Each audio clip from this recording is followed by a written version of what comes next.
AETCM, the emergency medicine channel. Today we'll be discussing a case of an elderly man who presented to our ER with complaints of left-sided weakness. Okay.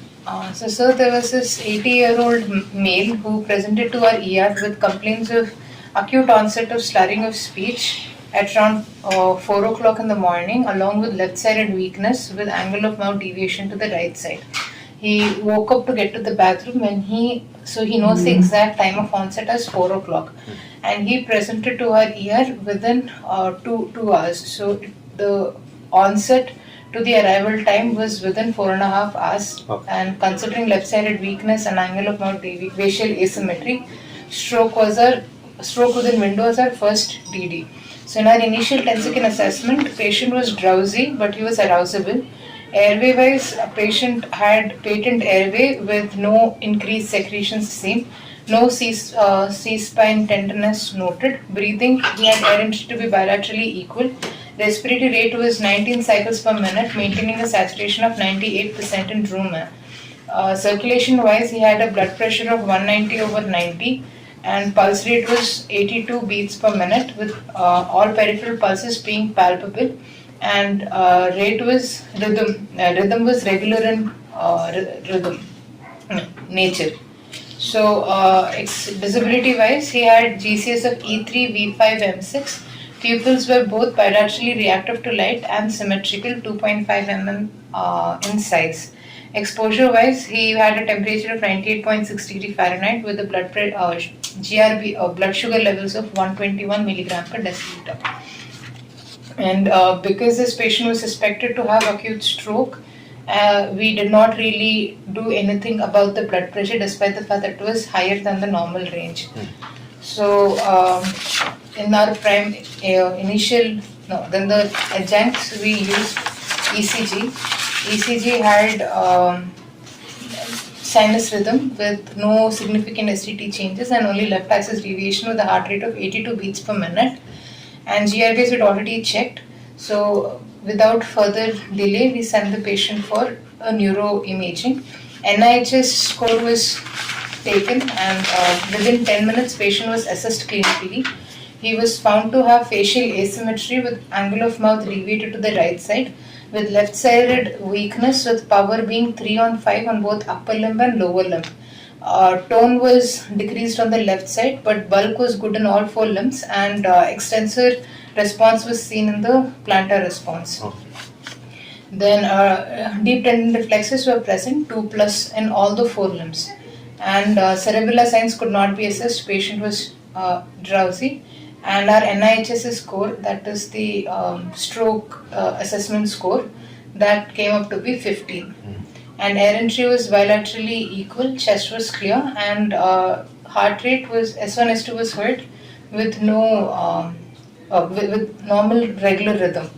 So with this, within 20-25 minutes, we shifted the patient for a neuroimaging, and because our center has an easily accessible MRI, we went ahead with an MRI stroke protocol without causing much of a delay. Okay. And MRI showed acute stroke in the right medial temporal lobe and basically the right Before MCA. doing MRI in our center, they do a CT scan. Then only they proceed for MRI. If CT scan shows something significant, they may not proceed to MRI without wasting time. So this had an acute ischemic stroke in the right MCA territory, and considering the patient was presented to our ER within the window period, the next thing that we did was to thrombolyze. So patient who presents to ER, who presents within window period needs to be thrombolyzed. Cutoff period would be 4.5 hours, and we went ahead with IV thrombolysis. So at this point, we have 2 available options. That is either an alteplase or a tenecteplase. And first we'll have to rule out any contraindications. So in the contraindications, if the patient has had a recent acute ischemic stroke in the recent past, if he's been thrombolyzed, or if he's had major surgeries within 14 days, or patient has blood pressure of more than 180/110, or if patient has any bleeding diathesis, all these would be the contraindication for... Here any BP, what is the BP? BP was 190/100, sir, but after that we reassessed and the BP had come down to be 160/90. Oh. And acute ischemic stroke, there is no indication for, in fact, it is more harmful to instantly bring down the blood pressure. The cutoff would be 220/120 if it is an acute ischemic stroke. But because this patient was going to get thrombolyzed, is why we brought patient's BP. Why we get spontaneously a higher came down. BP in acute ischemic stroke? Because if we give any antihypertensives and bring down the blood pressure rapidly, it will cause the penumbra ischemic area, the infarcted area, and along with it, the penumbra area will get hyperperfused. So it will cause more brain So damage we need little higher BP. higher blood pressure to maintain the cerebral The perfusion. perfusion pressure. So with this, patient was thrombolyzed after ruling out any contraindications, and once the BP had also spontaneously come down, we thrombolized this patient with altiplase. Now the dose of altiplase will be 0.9 milligram per kg. So out of which the 10% is given as a bolus over 1 minute and the rest is given over 1 hour. Okay. This is how, and then this thrombolysis is a risk versus benefit procedure to be done. So this patient has to be cautiously monitored for blood pressure monitoring, any bleeding manifestations, any hematuria to be noted, any hemodynamic compromise. This patient has to be constantly. Hemorrhagic transformation after thrombolysis is common in which type of stroke? If it is a large infarct, the infarct size is very large. We have to be very careful. Patient can bleed. Yeah. So then patient was thrombolyzed, and the process of thrombolysis was uneventful. The alternative option that we could have gone with is tenecteplase, and that is given as a body weight dose, 0.25 milligram per kg. So depending on the body weight, we calculate the dose for tenecteplase and we give it, and it's not an infusion, it's a bolus push. So this is how the tenecteplase and altiplase is taken, sir. And basically the stroke has a timeline, like the patient has to be assessed within 10 minutes, CT has to be taken within 25 minutes, then the neuroimaging has to be interpreted within 45 minutes, and the patient has to be thrombolyzed within 60 minutes. This would be the timeline for stroke patients. And while we are at it, the patient can also be considered for mechanical thrombectomy if the patient is a candidate for it. Okay. Candidate meaning it should be a large infarct in the anterior circulation of the brain. That's when we go for thrombectomy, or the patient should be out of window period, but within 24 hours it should be presenting. Okay. So and another point to be noted, if we do not know the onset time, like let's just say it's a wake up stroke, patient doesn't know the onset, in that case we can go ahead with MRI, and in the diffusion imaging, if there is flaring, that's when we decide on mechanical thrombectomy. Otherwise there is no role for thrombolysis as such. So this would be the timeline of stroke and the management of it. Moving on to the patient's past history.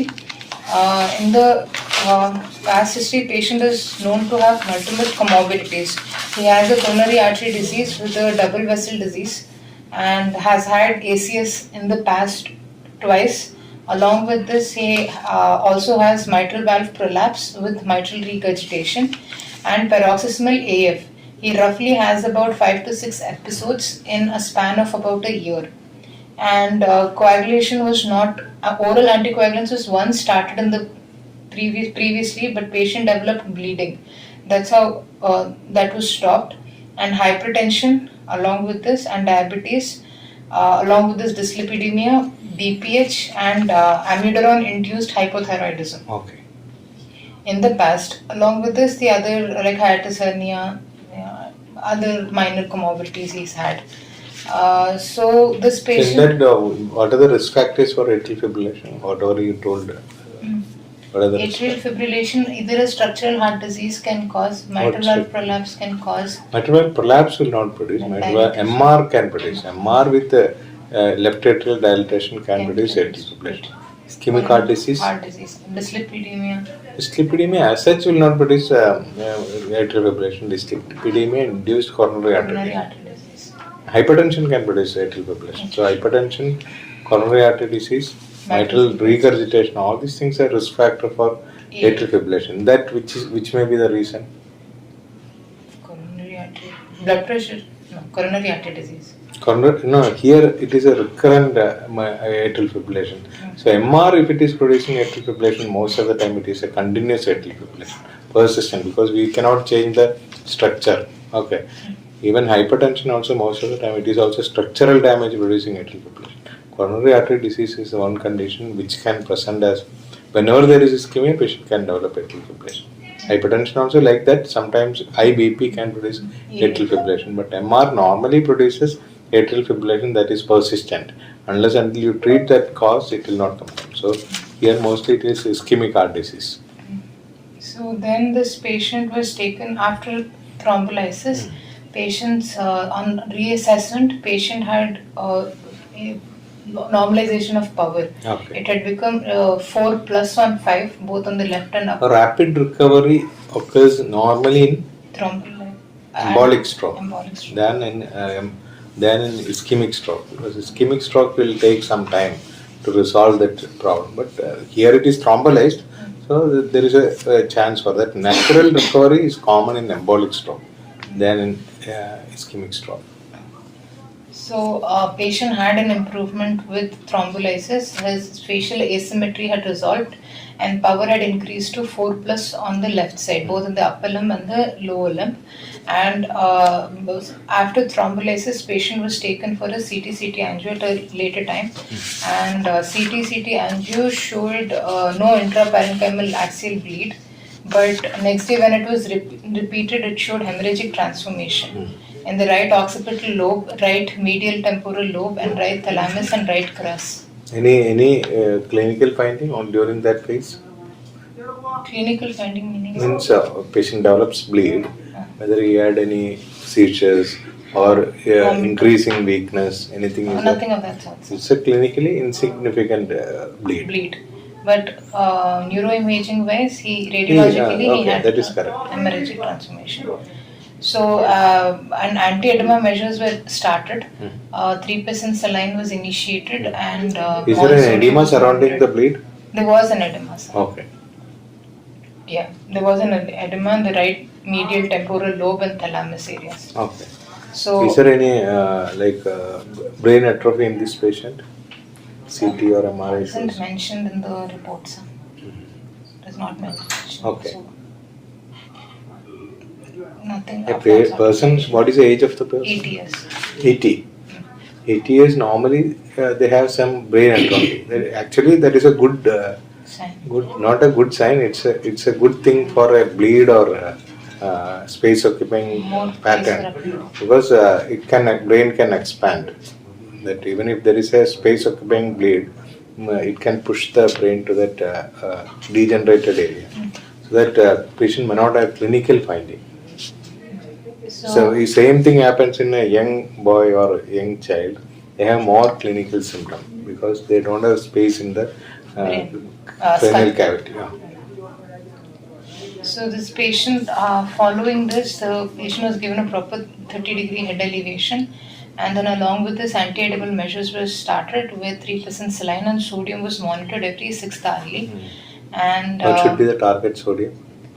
It should be at the upper end of the above the normal limit.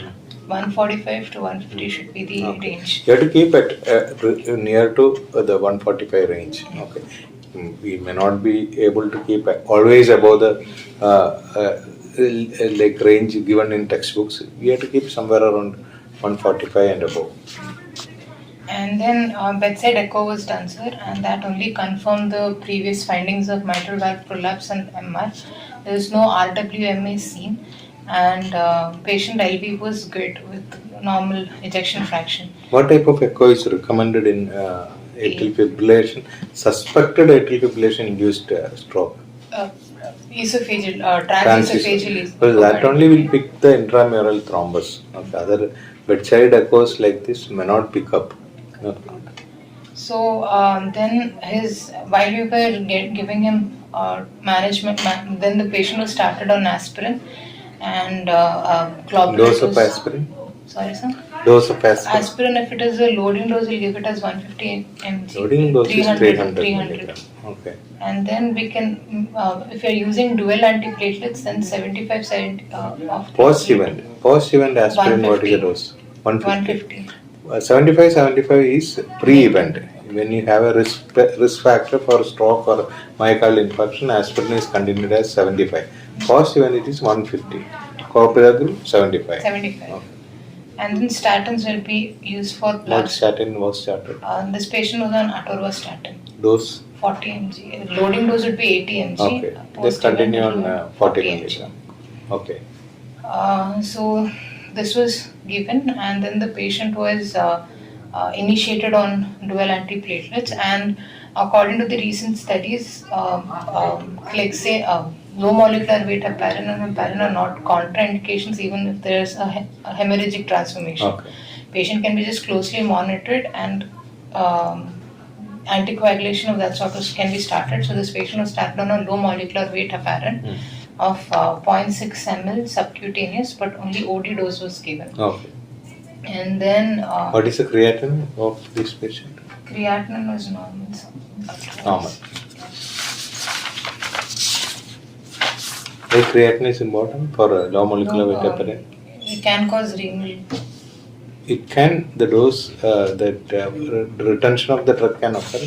It can produce adverse effects if the dose is 0.7. 0.7. So creatinine is normal.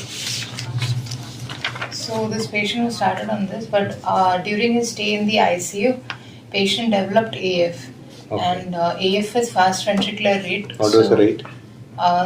Rate was about 142 beats per minute. Okay. So a beta blocker at present for the acute management, rate controllers were given. 2.5 mg of metoprolol was given, and then it was repeated. But then after that, amiodarone infusion was started. We gave a bolus of 150 mg amiodarone, following which... Why amiodarone was started? For AF, as a rhythm control drug. Acute AF. So as a rhythm control, we started on amiodarone, 150 mg. What is the normal protocol in a patient who is having AF? How do you manage? So if it's an AF, then it depends again on the time. If it is less than 48 hours, then rhythm control can be started, or if it is more than 48 hours, then rate controls can be given. But if it is a persistent AF, then the patient has to be put on anticoagulation along with a rate control or a rhythm control drug, and anticoagulation like heparin or something has to be issued. So here beta blockers are started. With beta blockers, heart rate did not come down. So like you it did not come down drastically. So we increased to 5 milligram metoprolol. Then also it has not controlled. Heart rate came down, but AF persisted. AF persisted. Why you want to control the rhythm here? So, only rate is from ER point of view. Only rate has to be controlled. But in this case, why you want to control the rhythm? So if the rhythm is not controlled, then again it can increase the chances of infarct. Mural thrombus. Okay. AF. So in that case, you want to start amiodarone. What is the dose of amiodarone? We gave 150 mg has to be given as a bolus. Bolus meaning over a span of 15 minutes. 10 minutes. 10 minutes. Okay, it is 10 minutes. 15 milligram per minute. Then following this, it should be 1 mg per minute for the next 8 hours. And after 8 hours, it is 0.5 mg per minute for the next 16 hours. Okay. So it is in total a 24-hour infusion, and this following this infusion, patient's rate normalized. But by evening, after 24 hours, by evening, patient again developed AF. So at this point in time, diltiazem was given, 5 mg dose was given, and then patient's rhythm normalized. Okay.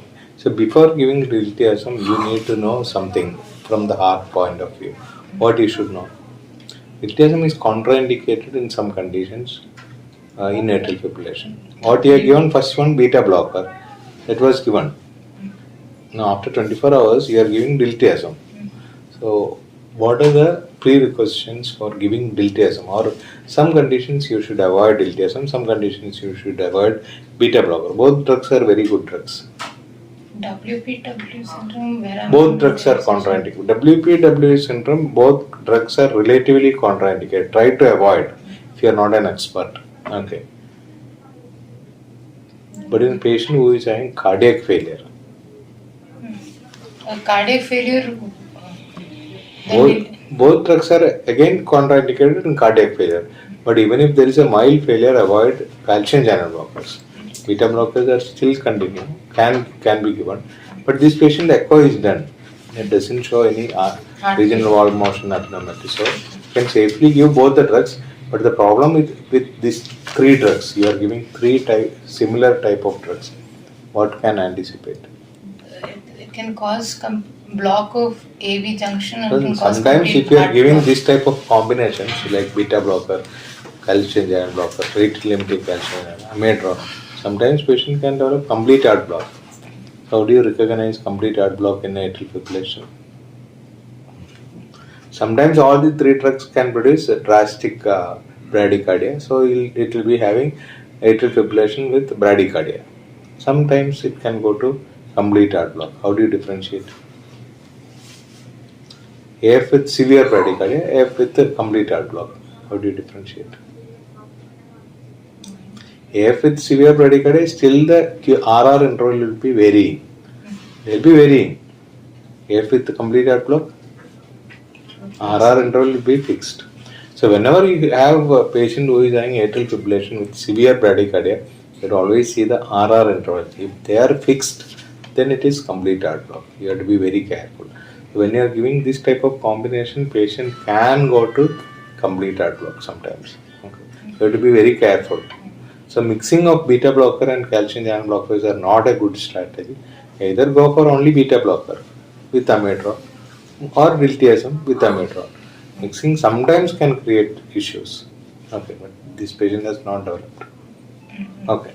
So that's how the rate was controlled, and then tablet diltiazem was added in the regimen as 30 mg TID dose was given. So this is how AF was tackled and CVA was managed. Then we can. Low molecular weight heparin is started. Should we start warfarin? Warfarin will take about 2 to 3, minimum 3 days for the onset of action, sir. And so ideally, what has to be done for this patient? The bridging therapy. So you have to see what is the cause for the stroke, whether it is a atrial embolism or an embolism from the heart. So you have to do a TE, transesophageal echo, and rule out as embolic focus from the heart. Okay. So if there is a focus, if there is a thrombus in the left atrium, you have to start warfarin. But age is a problem here. 80 years old male. Again, starting warfarin sometimes can be totally a disaster. So that's why the doctors have not started warfarin in this patient. After 80 years and all, many doctors they don't prefer warfarin. Okay, because sometimes patient can bleed only because of that. Okay. So ideally, we have to do a TE in any patient. Here already there is a bleeding transformation, so better to avoid warfarin. So warfarin has to be started if you are suspecting a embolic origin from the heart. Okay. So for starting of oral anticoagulants, there's a score called as a Chadwick score also, sir, wherein we check for the need to start on oral anticoagulation. C stands for congestive heart failure, H is for hypertension, A is for age more than 75, D stands for diabetes, S is for previous stroke, another A is for again age 65 to 74, and then V is for vascular disease in the past. So this would be Chadwick score, out of which previous stroke and age more than 75 are given 2 score, and rest of everything has 1 score each. So the higher the score, the more the need to start on oral anticoagulants. Oral anticoagulants can either be as started as heparin, low molecular weight heparin. Heparin, low molecular weight heparin is IV. That is started as a bridging therapy. If you want to start oral anticoagulant, you have to start along with heparin, because normally they take some time to act. Whereas dabigatran and other newer drugs, they start immediately. So warfarin can be started. That is a vitamin K antagonist. So other than that, there are novel oral anticoagulants. Acetron. Acetron that is same like warfarin. Okay, same like warfarin. They are different category of drugs. That's all.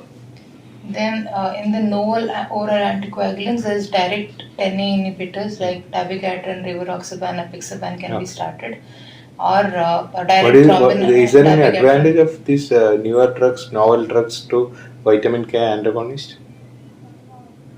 Advantage is that they require no monitoring, like your low molecular weight heparin. No need of monitoring. But the problem is some patients can acutely present with bleeding. Since we are not monitoring, they can present directly with bleeding. Okay.